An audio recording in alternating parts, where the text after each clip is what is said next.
This video contains content not suitable for viewers who suffer from cyberphobia. Viewer discretion advised.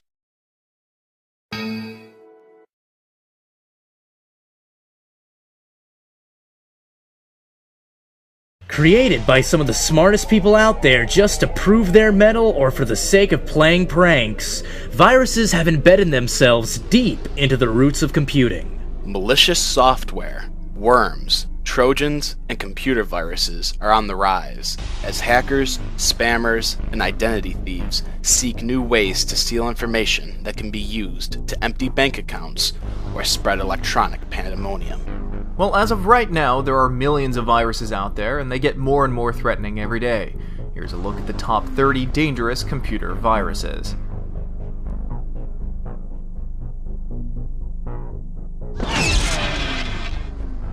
Jerusalem.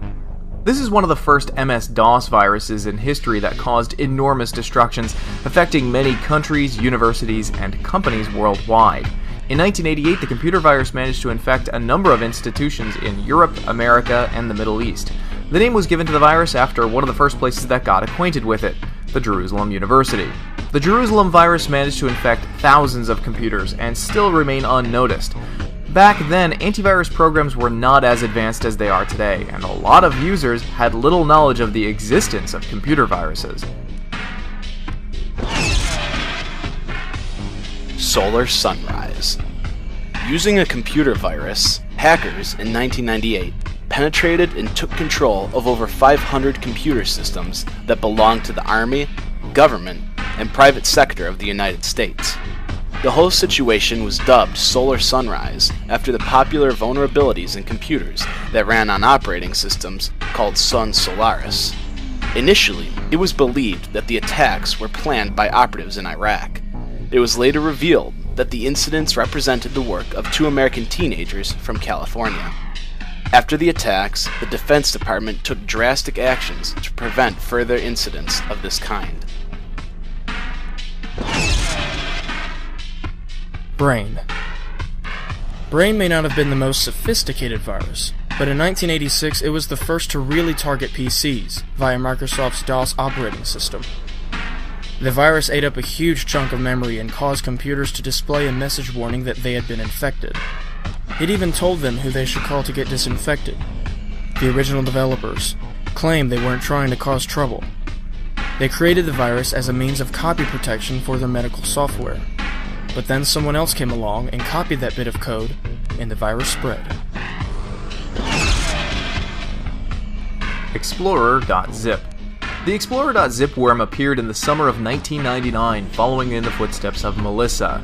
The worm deleted Word, Excel, and PowerPoint files, and randomly altered other types of files. The most dangerous computer viruses traveled via emails that appeared to be from someone the recipient knew. The message included a file that, if activated, showed a fake error message to the user. Unlike Melissa, this virus did not use Outlook to gather email addresses. Instead, it watched the inbox of the infected computer and then sent automatic replies to senders using the same email subject as the original message. Autorun. This virus primarily targeted USBs and flash drives and established them as a major source of movement and propagation. It affected networks and all computers present on them. Once affected, the folder options would be disabled, the task manager would be, unavailable, and the virus itself would become the system's administrator. The virus would replicate itself on all the folders, therefore eating up all useful space on the hard disk and making it extremely and evidently slow.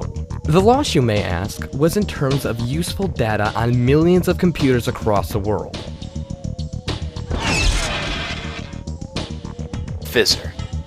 While Fizzer wasn't as fast-moving as Code Red, this virus was much more insidious. Fizzer was the first instance of a worm created for financial gain. Computers infected with Fizzer started sending out pharmacy spam. In other words, Fizzer didn't just take over your address book to spread for the sake of spreading. It used your address book to send out porn and pills spam. Fizzer was followed by better-known spam-inducing worms like So Big, which became threatening enough that Microsoft even offered a $250,000 bounty for information leading to the arrest of its creator.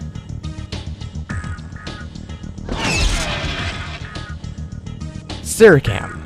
Suricam is a nasty little virus that appeared in July 2001 on PCs running Windows 95, 98, and Millennium. The worm appeared in emails with an attachment in Spanish or English saying greetings such as, "Hi, how are you?" and "Como estas?" If you launched the attachment, Suricam would install itself onto your infected computer. It would grab random documents and send them out on email addresses captured from your address book. It occasionally deleted files on the infected computer's hard drive and essentially changed them to nothing but gibberish and random HTML code. So Big. So Big was a computer worm in the sense that it replicated by itself, but also a Trojan horse, in that it masqueraded as something other than malware. The So Big worm would appear as an electronic mail that would contain the text, "See the attached file for details," or "Please see the attached file for details," something along those lines.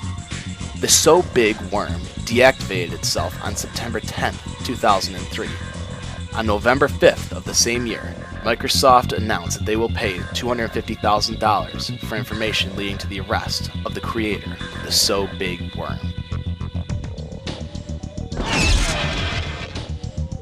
Magister. Magister is one of the most complex viruses and one of the most dangerous out there to hit the internet. Its victims, users of Outlook Express, were hooked by an infected email attachment. This virus, discovered in mid-March of 2001, sent garbled messages to everyone in the infected user's email address book. Attached were files pulled at random from the infected PC's hard drive, plus an executable file with the Magister code. This virus was not as widespread as many others, but it still was very destructive. Magister would overwrite hard drives and erase CMOSes and the flashable BIOS, preventing systems from booting. It also contained anti-debugging features, making it very hard to detect and destroy. Storm. Storm tricks users into downloading it through email messages that seem to be about current news events. Users called it this because one of the messages had the subject, 230 dead as storm batters Europe. Storm operates as a Trojan horse program, carrying a variety of different programs that can do different nasty things to a user's computer, such as making it vulnerable to remote control. It turned out to be a mother virus, instigating numerous hidden programs in the background which made the PC vulnerable and enticing to hackers. Poison Ivy. Poison Ivy is a computer security nightmare. This virus allows the attacker to secretly control the infected user's computer. Malware like Poison Ivy is known as a remote access Trojan because it provides full control to the perpetrator through a back door. Once the virus is installed, the perpetrator can activate controls on the targeted computer's system to record or manipulate its contents, or even use a computer speaker and webcam to record audio and video. Once thought as a tool for simple amateur hackers, Poison Ivy has been used in sophisticated attacks against dozens of Western firms, including those involved with the defense and chemical industries.